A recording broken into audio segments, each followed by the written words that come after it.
Hello friends, আশা করি তোমরা সবাই ভালো আছো। আমিও ভালো আছি। তোমাদের সবাইকে জানাই অসংখ্য স্বাগত নতুন আরেকটা দিনে, নতুন আরেকটা কেকের ডিজাইন নিয়ে আবারও চলে এলাম। আজকে তোমাদের সাথে আমি দুইটা কেকের ডিজাইন শেয়ার করব। তো আমি প্রথম কেকটার মধ্যে ক্রিমটাকে ভালো করে সেট করে নিচ্ছি। ভিডিওটা স্কিপ না করে ভালো করে দেখতে থাকো আমি ক্রিমটাকে কিভাবে সেট করছি। ক্রিমটা ভালো করে সেট হয়ে গেলে যে কোনো ডিজাইন কেকের মধ্যে খুবই সুন্দর লাগে। তাই ক্রিমটা কিভাবে সেট করছি একটু ভালো করে লক্ষ্য করো। যে সাইডে ক্রিম একটু আমার মনে হচ্ছে যে কম, আমি নাইফের সাহায্যে লাগিয়ে সুন্দর করে ক্রিমটাকে সেট করে নেব। আমার কেক বানানো যদি তোমাদের থেকে ভালো লাগে অবশ্যই চ্যানেলটাকে সাবস্ক্রাইব করে পাশে থাকা বেল আইকনে ক্লিক করে দেবে, লাইক কমেন্ট শেয়ার করে দেবে। আর এই কেকের ডিজাইনটা কীরকম হলো কমেন্টসে জানাবে।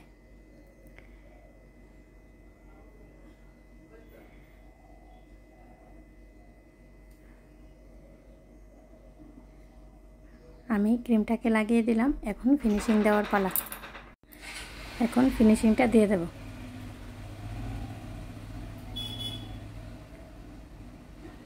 আশা করি তোমরা বুঝতে পারছো আমি কিভাবে কেকের মধ্যে ফিনিশিংটা দিয়েছি।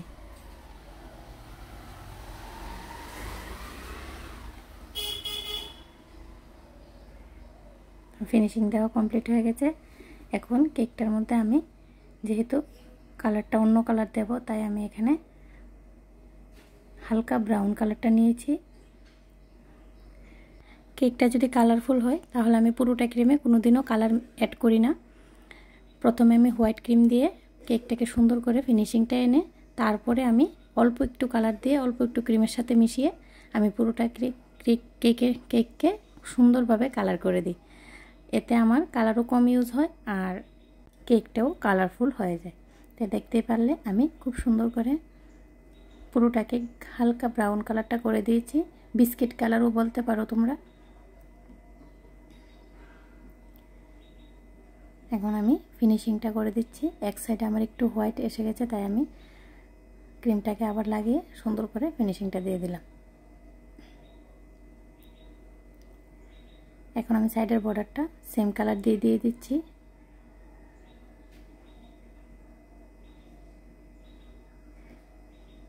এখন আমি ফন্ডেন্টের কাজগুলো করে দেব।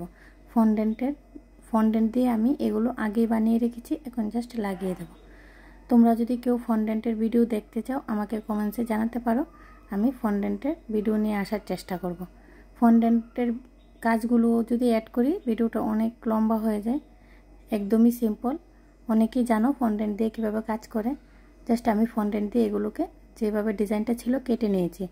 এখন আমি সবগুলো সুন্দর করে লাগিয়ে দেব। আশা করি তোমরা বুঝতে পারছো আমি কিভাবে করছি। আর যদি তোমাদের কোনো অসুবিধা থাকে আমাকে কমেন্টসে জানাতে পারো, আমি নেক্সট টাইম তোমাদের সুবিধা মতো ভিডিও নিয়ে আসার চেষ্টা করব। আমার ভিডিওগুলো দেখে আশা করি তোমরা একটু হলেও উপকৃত হবে। অসুবিধা থাকলে অবশ্যই আমাকে বলবে।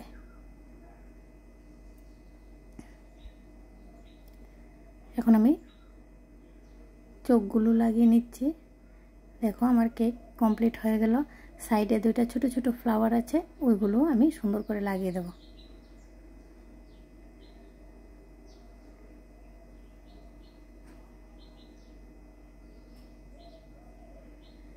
প্রচণ্ড গরম, ফন্ডেন্টের কাজ করা খুবই মুশকিল হয়ে যায় এই গরমে, ফন্ডেন্টগুলো গলে যায়। আমি লাগিয়ে দিলাম, আমার কেকের ডিজাইন কমপ্লিট। চলো নেক্সট কেকের ডিজাইনটা দেখে নেবে। তা আমি কেকে ক্রিম লাগানো প্রথম কেকেই দেখিয়েছি, তো আর এই কেকের মধ্যে ডাইরেক্ট আমি ক্রিমটাকে লাগিয়ে নিচ্ছি। এখন ফিনিশিংটা দেব, দেখে নাও।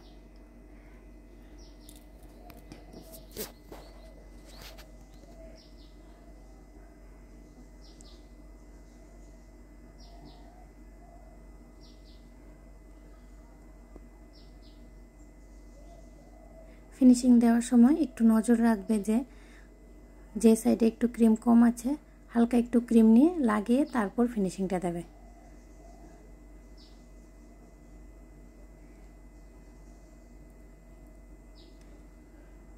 এখন আমি সাইডে একটু ডিজাইন দিয়ে দিচ্ছি।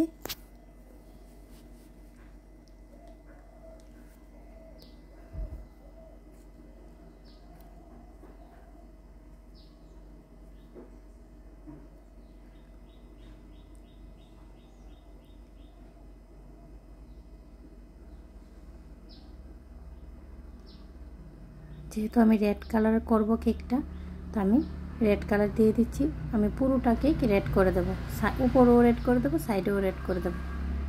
দেখতে থাকো আমি নাইফের সাহায্যে পুরোটা কেক কীভাবে রেড করে দিচ্ছি।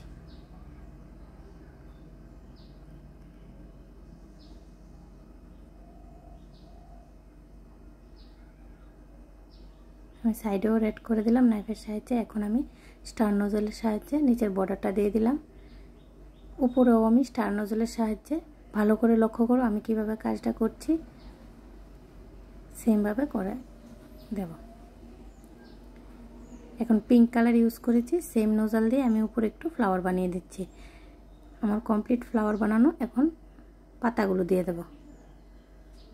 পাতাগুলো দিয়ে আমি আমার কেকের ডিজাইনটি কমপ্লিট করব। হ্যাপি বার্থডে টোপারটা লাগিয়ে দেবো। আজকের মতো এই পর্যন্তই। নেক্সট টাইম নতুন আরেকটা কেকের ভিডিও নিয়ে তোমাদের সবার সাথে আবার দেখা হবে। তোমরা সবাই ভালো থেকো, সুস্থ থাকো। আর আমার কেকের ভিডিওটা পুরোটা দেখার জন্য তোমাদের সবাইকে জানাই অসংখ্য ধন্যবাদ। রাধে রাধে ফ্রেন্ড।